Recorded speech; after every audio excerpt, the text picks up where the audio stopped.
Os caras animaram o mangá errado. Eu não acredito que tenha fã que chega pra mim e fala: nossa, que episódio incrível, sensacional. Gente, nem se esse episódio fosse feito pela Madhouse, pelo Ufotable, cara, a sua existência é um erro. Num breve contexto a vocês, o Yusuke Murata, ele constantemente volta para capítulos anteriores e faz um redraw. No caso, ele faz um redesenho antes que eles sejam lançados para a mídia física. Redesenha antes que seja lançado para os volumes do mangá. Bonitinho, né?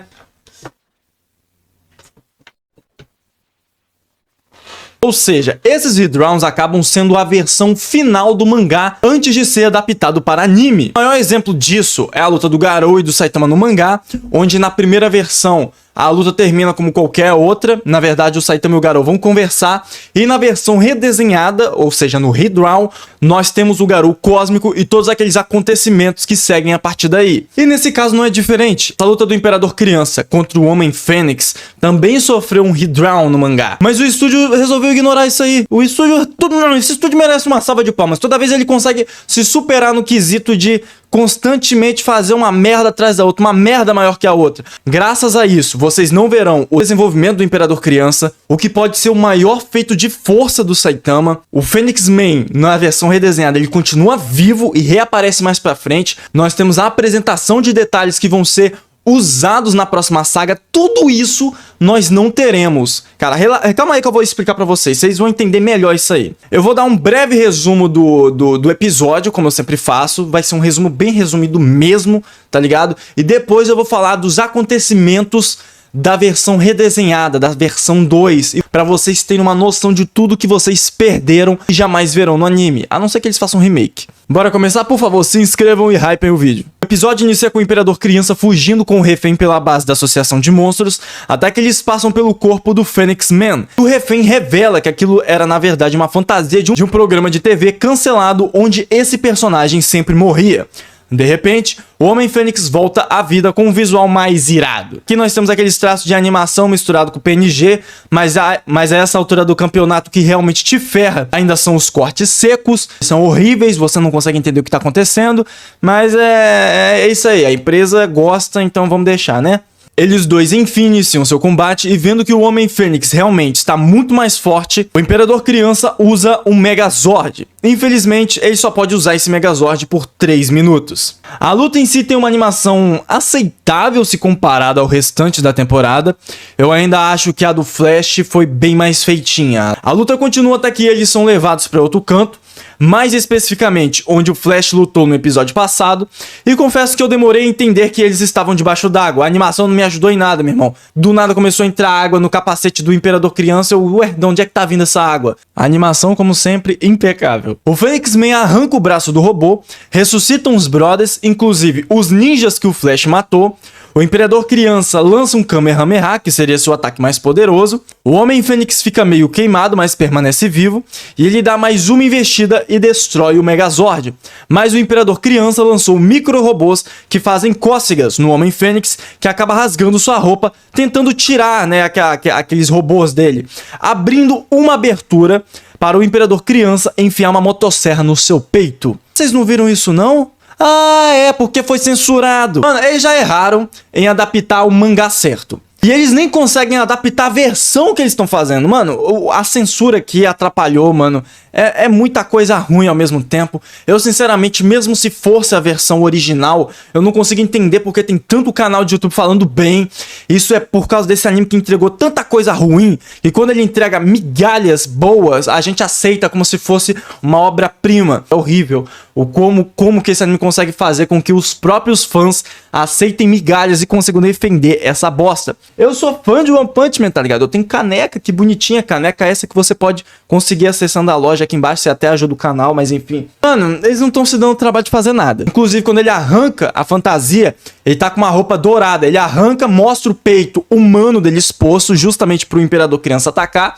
E na cena seguinte, ele tá com outra fantasia.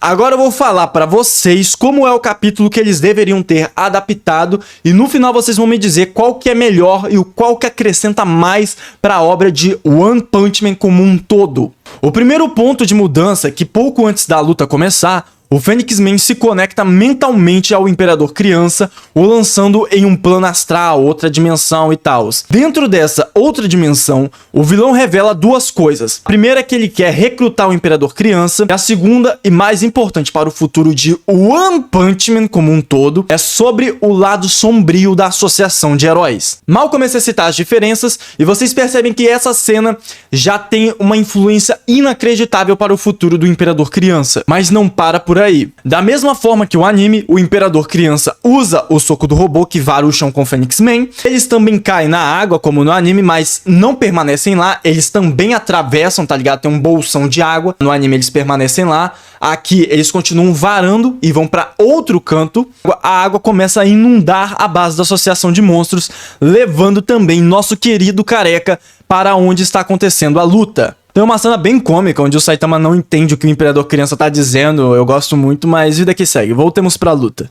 O Homem Fênix se transforma em pinguim, e mais uma vez faz um elo mental com seu oponente, e lá dentro ele mostra os crimes que os superiores da Associação de Heróis andam cometendo, que é tão desumano a ponto do Imperador Criança quase passar mal. De repente, lá dentro desse plano astral, outra dimensão, um local que não é tocável, que não pode ser interagido, está Saitama, que literalmente bateu no ar e abriu um buraco naquele plano espiritual. E esse pode ser o seu maior feito de força, porque a força dele quebrou a física por trás daquilo tudo, entendeu? É absurdo. Como se soca o nada e atravessa uma dimensão. Só Saitama. Uma cena cômica, mas impressionante. Com medo do Saitama, o Homem Fênix desfaz o elo. O Imperador Criança recebe uma mensagem do Zombie Man, este que agradece pelas dicas do mesmo, pois assim derrotou certos oponentes. Em seguida ele pede desculpas por todos os adultos, porque eles estão apoiando nas costas de uma criança. E depois ele convida o Imperador Criança para tomar o milkshake. A cena parece boba, mas o Imperador Criança chora porque esse é o drama do personagem. Porque mesmo sendo extremamente inteligente, ele se sente inferiorizado, porque os adultos não o levam a sério justamente por ele ser uma criança. E o Zombie Man, que é o herói que ele tanto admira, falar as palavras que ele sempre quis ouvir, foi demais pra ele segurar as lágrimas, tá ligado? Ele ficou emocionado, porque esse é o drama do personagem. Tudo isso, todos esses acontecimentos vão influenciar a próxima saga. Se o anime retira isso, ele não vai conseguir explicar os acontecimentos mais pra frente, tá ligado? Vai ficar confuso. Porque, olha só que loucura. Porque como é que você anima uma luta onde o Fênix Man morre e lá na frente você tá lá na 5ª temporada e o Homem Fênix tá vivo?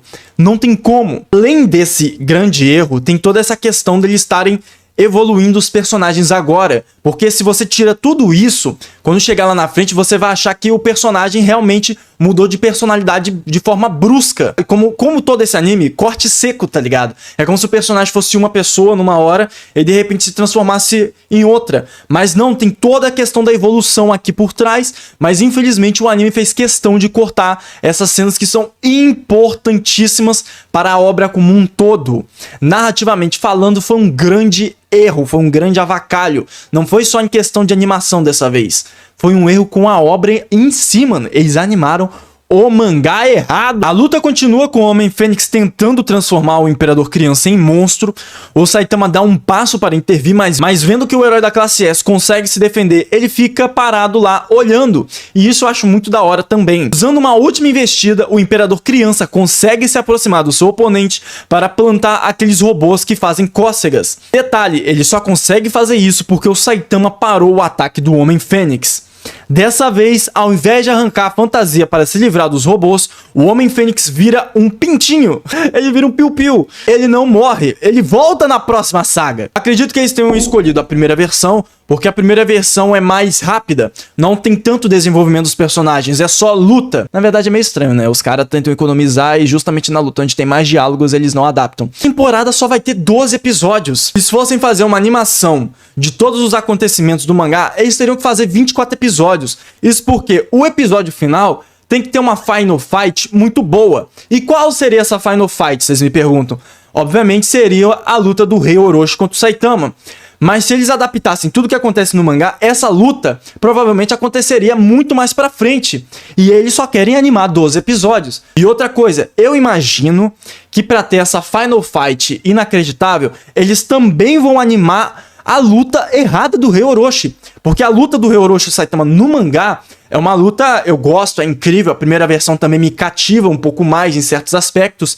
Mas a segunda versão, ela é inacreditável. Ela acrescenta mais camadas para as coisas que se seguirão. Provavelmente vocês vão ver a versão 1. E cara, eu acho muito paia. Pra mim, o One Punch Man morreu aqui. Se eles adaptarem todas as primeiras versões do mangá e eles não corrigirem, não tiver um remake mais pra frente, nós vamos ter uma quarta temporada que pode ter a melhor animação do mundo. Mas a gente vai ficar meio perdido porque, cara, vai ter personagem que na primeira versão morre, na segunda tá vivo, ou vice-versa. Vai ter acontecimentos grandiosos que a gente não vai ver. E lembrando, se eles adaptarem só a primeira versão, a gente não vai ter Garou Cósmico. Vocês entendem o nível do problema que isso é? Pra mim, isso é muito maior do que só fazer uma animação ruim. É um problema tão grande que é assimilar um vírus. Porque eles estão errando agora e é um erro que vai influenciar as próximas sequências, entenderam? Se eles não voltarem pra fazer um redraw, digamos assim, né? Se eles não fizerem um remake dessa temporada, a gente vai ter um péssimo anime, independente da animação. Eu recomendo que vocês leiam o mangá. Com essa temporada, vocês não vão conseguir tirar proveito do que é a gigantesca obra de One Punch Man. Esse vídeo ficou um pouco mais longo, mas eu achei que era necessário dizer tudo isso que eu já falei. Eu espero que vocês tenham gostado, hypem o vídeo. Se vocês quiserem, eu posso trazer vários vídeos trazendo as versões 1 e a versão 2 do mangá, para vocês terem uma noção do que mudou e o que deixou de ser canônico. Mas só se vocês quiserem muito também.